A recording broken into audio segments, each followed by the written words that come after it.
O objeto interestelar 13 Atlas pode ser uma nave que foi empoeirada através da ação do espaço interestelar. Um aviso extremamente importante é que este vídeo é uma explicação de um estudo que o Avi Loeb, aquele cientista de Harvard, passou pra gente. Então, o nome do estudo é A Liberação de Poeira da Superfície do 13 Atlas não implica que seja um cometa. E lembrando também que eu sou só uma pessoa que divulga o assunto aqui, o estudo que eu tenho não me permite afirmar ou refutar ninguém. Como vocês gostam de saber sobre o 13 Atlas, eu estou trazendo estudos e traduzindo de um tom acadêmico para um tom mais do dia a dia, porque o Avi Loeb, ele traz mais estudos assim, um tom acadêmico, né? E para algumas pessoas pode ser difícil de entender. Então eu vou traduzir, entre aspas, para uma linguagem mais cotidiana para que vocês possam entender de forma mais clara. Lembrando que tudo que vai ser dito aqui vai ser mostrado para vocês.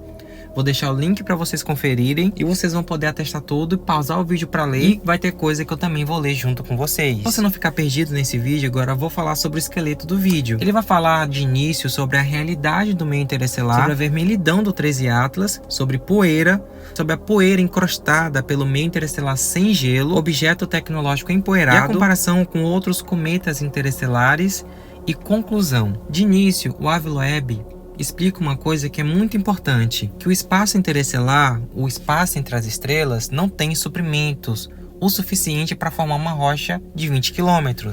E só poderia se formar uma rocha de 20 km, algum cometa desse tamanho, uma vez a cada 10 mil anos. Então, a seguir, ele já fala um pouco sobre a explicação anterior que a NASA e outras companhias trouxeram acerca dessa poeira e desse vermelhidão. Ele fala que seria uma nuvem que saiu do seu núcleo muito menor. Isso explicaria também a vermelhidão que foi observada anteriormente. Só que as partículas dessa poeira teriam mais ou menos 1/1000º de metro, né? Que é um micro. Então, quando a luz solar reflete nessas partículas, a gente poderia estar vendo o avermelhamento, né? Só que aí, pessoal, com essa explicação, o Avi Loeb já encontrou diversos problemas, né? Que essa explicação anterior foi a que a NASA e outras companhias trouxeram. Porque para uma partícula de poeira desse tamanho, segundo ele, a pressão solar seria mais forte. Isso iria afastar toda aquela poeira que a gente vê na frente dele para detrás dele. E não é isso que a gente está vendo, inclusive com as imagens do Hubble. Para quem não sabe, o 13 Atlas, ele é estranho por essa questão também. Essa poeira devia estar atrás dele, mas está na frente dele, como vocês podem ver no esquema que eu montei aqui igual a minha cara. E o Hubble mais uma vez mostrou um brilho à frente do objeto. Então, pessoal, ele colocou mais algumas coisas importantes aqui que eu achei muito importante ler junto com vocês, para garantir que não vai ser nada da minha opinião, como eu falei para vocês. Eu não posso atestar e nem refutar ninguém. Se a maioria das partículas de poeira for maior que 1 micro de tamanho, elas encontrariam menos pressão de radiação por causa de sua menor proporção de superfície para a massa. Nesse caso, o avermelhamento de 13 Atlas deve ser explicado pela superfície vermelha de 13 Atlas, implicando que o diâmetro do objeto é de 20 km, trazendo de volta a preocupação de que não possa ser uma rocha interestelar, por causa do suprimento limitado de material rochoso no espaço interestelar. Em vez disso, o 13 Atlas pode ser um objeto tecnológico, que tem como alvo o sistema solar interno. Isso é consistente com sua trajetória retrógrada, sendo alinhada com o plano eclíptico dos planetas ao redor do Sol, com uma probabilidade de 0,2%. Em seu tempo de chegada sendo perfeitamente combinado contra o próximo, com Marte, Vênus e Júpiter, com uma probabilidade de 0,005%, conforme dito aqui. Esse aqui, pessoal, são links que ele deixa. Então, eu vou mostrar para vocês aqui que quando você clica nesse link, dá direto a um estudo. Então ele fala as coisas e mostra com estudo científico, certo? Só que aí, pessoal, agora ele já entra numa questão bem mais sensível, sobre a taxa de poeira que ele perde. Segundo a Avi Loeb, esse objeto, o 13 Atlas, perde cerca de 60 quilos de poeira dentro de um segundo. Então, perdendo 60 quilos de poeira em 6 meses levaria a uma certa erosão. Imagina um objeto de 20 km e teria 1 milímetro de camada de poeira.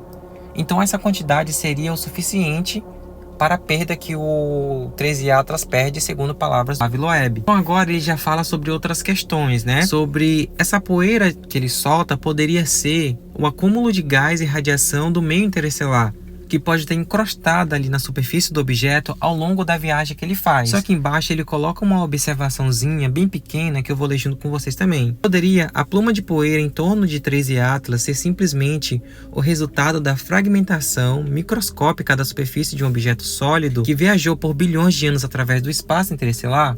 Seria, gente? Bom, agora ele já começa a falar um pouco sobre as partículas do meio interestelar, que sim, seria capaz de criar uma camada fina de poeira sem a presença de gelo. É basicamente como a gente observa nesse objeto, né? Que ele perde poeira, mas não sai gelo. Então, em um objeto sólido, né? Seria, segundo ele, tecnológico, o espaço interestelar poderia fazer isso. Então, basicamente, seria um objeto empoeirado que viaja por aí devido ao tempo que está viajando. Então, o meio interestelar fez essa coisa em cima dele. Então, agora ele vai comparar um pouco sobre esse objeto interestelar com o cometa Borisov. Eu vou ler junto com vocês. Com essa interpretação do brilho que precede o 13 Atlas, né, que foi falado antes, uma de poeira associada não o torna um cometa. Em contraste com o cometa interestelar Borisov, o brilho em torno de 13 Atlas é muito menor em tamanho e não mostra nenhuma cauda brilhante, embora a área da superfície de 13 Atlas seja maior que a do Borisov, né, por um fator de alguns milhares. Agora ele fala que o cometa Borisov, ao contrário do 13 Atlas, mostrou evidências sólidas de compostos voláteis de um cometa normal, que é águas, monóxido de carbono, dióxido de carbono, cianeto, etc. Ao contrário de 13 Atlas até agora, que ele escreveu aqui. Isso sugere que o 13 Atlas não é um cometa interestelar como o Borisov, pois não possui gelos cometários comuns em sua superfície. Bom, pessoal, agora para encerrar o estudo dele, ele colocou uma coisa aqui muito importante que eu acho de grande valia, ele como profissional coloca isso, que ele não descarta que é um cometa. Vocês podem pausar, pessoal, o vídeo agora para vocês lerem isso aqui, porque é muito importante. Ele não está descartando que é um cometa, mas também não está descartando que é uma nave, alguma coisa assim que seja de tecnologia, uma sonda, né? Mas ele fala que é muito importante deixar ele chegar mais próximo para ver se ele vai apresentar uma desgasificação maior e vai poder reclassificá-lo na escala Loeb, né, que é de 0 a 10 para um cometa interestelar normal ou para um objeto alienígena. Enfim, pessoal, o que vocês acharam desse vídeo? O que vocês acharam desse novo estudo que o Ávila Loeb mostrou pra gente? Lembrando que todos os dias eu posto pelo menos 2 vídeos aqui atualizando vocês sobre as últimas notícias do mundo da astronomia. Então, se você não quer perder nada, é só me seguir por aqui. Fiquem todos bem e até o próximo vídeo.